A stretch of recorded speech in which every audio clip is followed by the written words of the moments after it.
And they completely forgot, not all non-English speakers are on welfare. And so it surprised the heck out of them that they weren't prepared for the ESOL population in that community. That's really interesting. Wow. I'm getting hungry for one. I'm gonna take you to lunch somewhere. Oh. But I'm sitting here, and again, this is not a question, just something I'm kind of thinking about, and I forget what got me kicked into it. I think when we were talking about Osceola versus Orange, and you were saying you really kind of know Orange or Osceola better.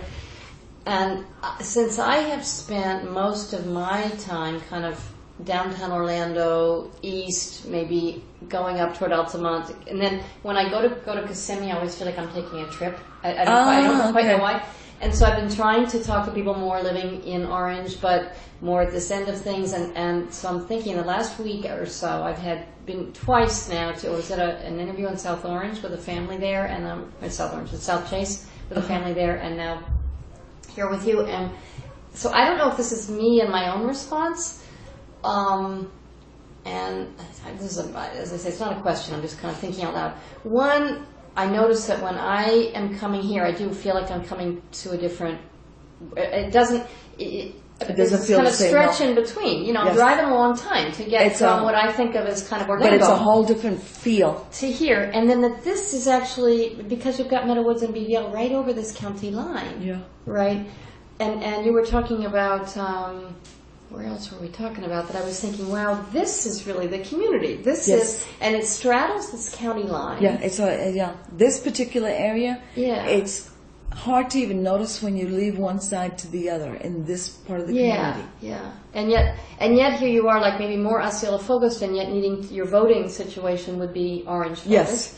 And I'm not sure where to go with that, but in terms of my trying to think about Puerto Rican community in Central Florida, because there's definitely a Puerto Rican community that I would call Orlando-based. Yes. And very politically active. And the East Side is probably, from what I'm understanding, the East Side already had a Hispanic stronghold even when I got here in 90. So all the initial Hispanic societies were on that sector. And maybe that's why I just didn't quite get involved, because on this side, it was, if we took that weirdo drive I was telling you, you know when you come up on Central Florida Parkway up from SeaWorld to OBT? I don't know well. See, I don't know any of this too well. I know it a bit. But okay. Yeah, I haven't done this. When I arrived in 90 from SeaWorld,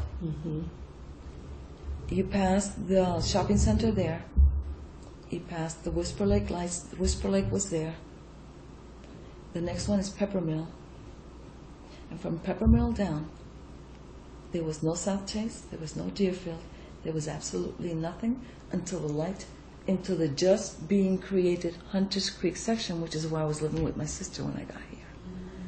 And after that, it was nothing but jungle down to where it is now, Osceola Parkway. So Hunters Creek was this little island. Hunters Creek was the new division in land. And from Hunters, if this is Central Florida Parkway, and you're driving down, you pass, this used to be a Publix, now it's Big Lots, and Mickey D's, and you're going down Whisper Lakes, was the only other subdivision already there. Wasn't completely built out, but it was already there. The next light was Peppermill, which was still developing. It was like the newest one. South Chase didn't exist at all. It was all like that, green trees, nothing. South Chase doesn't exist. As you go further down, you'll see Deerfield, nothing there, Greenland. So it was dark from the light here at Central Florida Parkway. Then you had Peppermill. It was dark all the way down to where Hunters Creek started, because everything on that side was also that. The only thing opening was the road to Hunters Creek coming down towards John Young. All of that road, just dark. The ginger mill was there. It got expanded later. Deerfield, complete revamping, opening the road down and up to where Albertsons and the public library is. The South Chase, when they first opened, didn't cross over to Orange Avenue. It was only halfway developed. And the only school was, when I got here, we were zoned Dr. Phillips. So the kids had to be bused to go to Dr. Phillips because Cypress Creek High School didn't open until 2 more years. And Freedom didn't get opened till another couple of years after that, when when Cypress opened, I think it was built for like 2,000 and opened up at almost 4,000. So they had to immediately start building a relief high school, which was Freedom. And a lot of those families moving into those developments were all Puerto Rican. Yeah.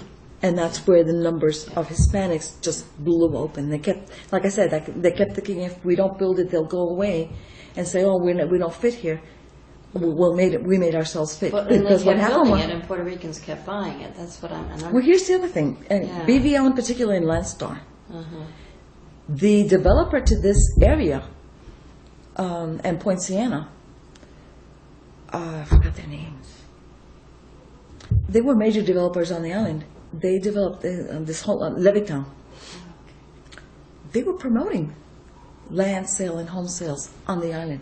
People were investing it as a potential retirement home or a second home to eventually rent out to. And when, you remember that when in the years you were there? Then, so when I was on the island, I saw the rental ads. So when eventually I'm here, I realized I could see the model homes and how that's why you have such an influx of people who are instantly so comfortable in the designs of home, because they were already aware of the designs, and the designers were aware of little things that were appealing to our culture in the home designs. Okay? We're happy with the quasi-split. We didn't even have to have a split plan, but that became the new thing, to have a split plan. But we didn't require much, so we were happy with 2 basic rooms on one side. We didn't want the jacuzzi. We didn't realize that was an alternative in higher-end homes. So to have a home here that you could say, I'll save and go on vacation and have a home there, or eventually be able to rent it out and make money off of that in case I leave here, it became an investment. A lot of people didn't start moving into their homes, and when things started falling apart on the island, that said, you know what, I'll rent this house and move over there and get a better paying job. Especially as Disney picked up and grew, and Islands of Adventure and all those jobs. If you're going to work for minimum wage here is higher. And you get the 3 tickets to go to the parks. You already had a home, and you could rent the one over there and live happy here and get a better school system while you're at it. Yeah.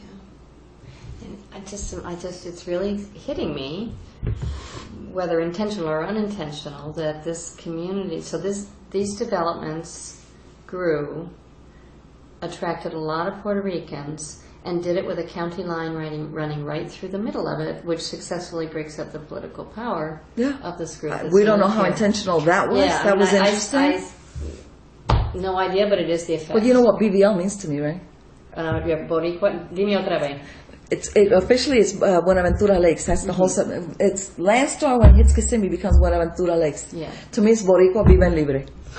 Boricua Viven Libre. When you look at it, that you went from that era, maybe 10% of the population with the concentration, and that now it's 45% of the population in that sector, or maybe higher.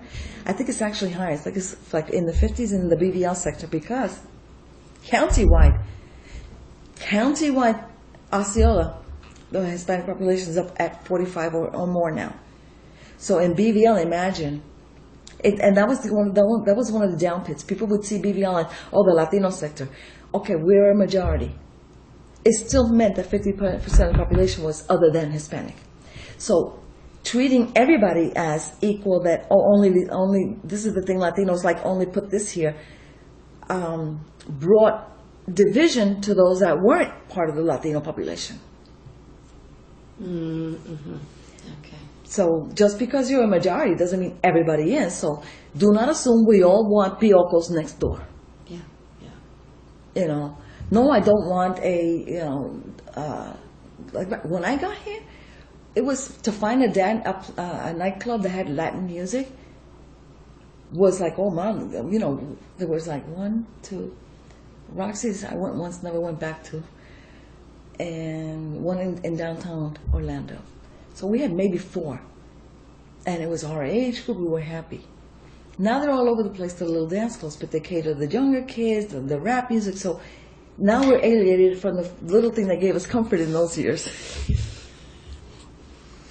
But do I want a club right next to me anymore? No, not with what's going there now. Mm-hmm. You had a cheesy one right here in South Chase. It was called Cocobongos. And do you know that the Estefans sued